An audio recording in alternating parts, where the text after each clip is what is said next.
I want to talk about the art of letting go. It's not easy, but man, it is freeing once you get the hang of it. Over the next few minutes, we're gonna unpack why we cling so tight, what letting go really looks like, and how it can open up space for better things in our life. So let's dive in. First, let's talk about why letting go feels so hard. We've all got stuff we carry, old grudges, past mistakes, even dreams that didn't pan out. It's like we're lugging around this invisible backpack, and half the time, we don't even realize how heavy it's gotten. There's many events that this can be associated with, such as relationships, friendships, quote unquote negative moments in our lives, mistakes that we've made. We hold on to these things because it's comfortable, even when it's weighing us down. Now, here's where people get tripped up. Letting go doesn't mean you stop caring or pretend something never happened. It's about erasing the past or acting like it didn't matter. Letting go isn't giving up. It's choosing to stop letting that thing control you. It's like unclenching your fist after holding something so tight. Your hand's gone numb. You're not throwing it away. You're just loosening the grip so you can move forward. Does that make sense? It took me a while to see it that way, but once I did, it changed everything. So, what does letting go actually look like? It's an art because it's not a one size fits all thing. It's personal, messy, and takes practice. Picture this. You're holding a balloon string, and instead of tying it to your wrist forever, you decide to let it float away. For me, with the exams, I started to tell myself that, hey, I know I failed these exams, but it is not who I am. If I put in the best effort, if I study more, then I will eventually pass it. In totality, you have to tell yourself nice things, tell yourself the positive things, tell yourself that you can, tell yourself that you will. Do not attach yourself to your failures, because that is not who you are. You should have a core value of how you attack your day-to-day life of I can, I will, I'm confident within myself, and no matter what happens in my daily life, I will be persistent. You're not going to let anything external affect who you are. So when anything external comes your way, you know how to declutter your mind. You don't have to trash everything, just make room for what matters.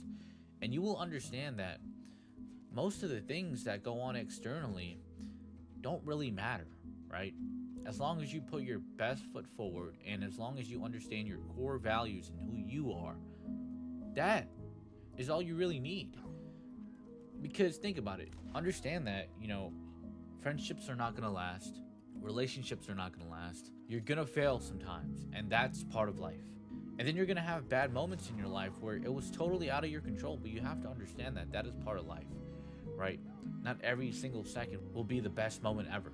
So as long as you have your core values and understanding who you are and understand that nothing externally can dictate your emotions, that is the mentality that you should have.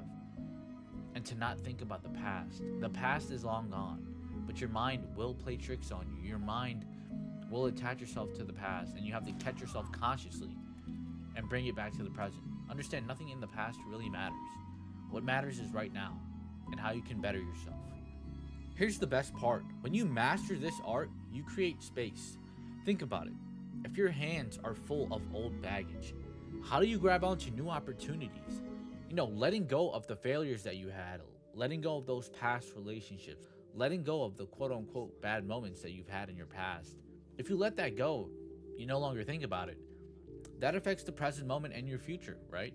If you let those past moments continuously bring you down in the present, then what does that say about your present moments? It means you're bringing that down as well. That means you're affecting your future negatively. There's no point in reflecting on the past. You just have to look at those things with a positive outlook and then move on. Never look back. Never look back. Don't hold any grudges. Just keep on moving about your life because life will be much more freeing that way. And it doesn't make sense. Think about it. You're going to walk around in the current and present moment thinking about something that happened in the past, and and you're gonna let that determine who you are now in the present, that doesn't make any sense. If that was the case, then your whole life would be negative, based on a negative moment that happened just once in your whole life, right? Understand that there is lightness that comes with it. Like, you're not dragging that backpack anymore. And yeah, it's scary at first. Letting go always is, but I'm telling you, it is worth it. Life feels less like a tug of war and more like a wide open field you can run through. Okay, so how do you start? Small steps. Pick one thing you're holding on to, maybe a regret, a fear, something specific, and ask yourself, is this helping me? Or just taking up space? Be honest. Then try this. Write it down, say it out loud, or even picture it floating away like the balloon. It doesn't have to be perfect. Just take the first swing at it. For me, thinking about, the past failures that has happened in my life, logically cleared everything for me, right? I didn't attach myself to that moment. I didn't let those moments define who I am, right? You have to understand that. You have to look at it from a zoomed out perspective, right? It's very easy to get caught up in emotions and attached to things. But if you zoom out and look at it logistically and see it for what it really is, you will have a much better outlook on things. And that's what I did. That's how I look at every situation now. It should not affect your present moment. You have to be able to move forward. You have to learn from your past mistakes and then move on. That is it, right? You should never look back. So with practice, you'll get better at this when you look at things from a zoomed out perspective, right? Because it's very easy to get entrapped in your own brain and attached to things.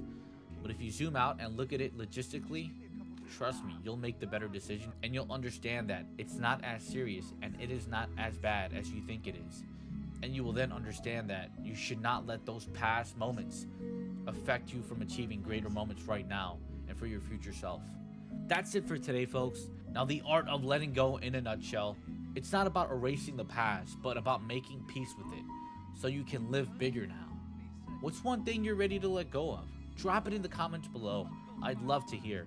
Thank you guys for hanging out with me today. Subscribe if you haven't and like the video for more.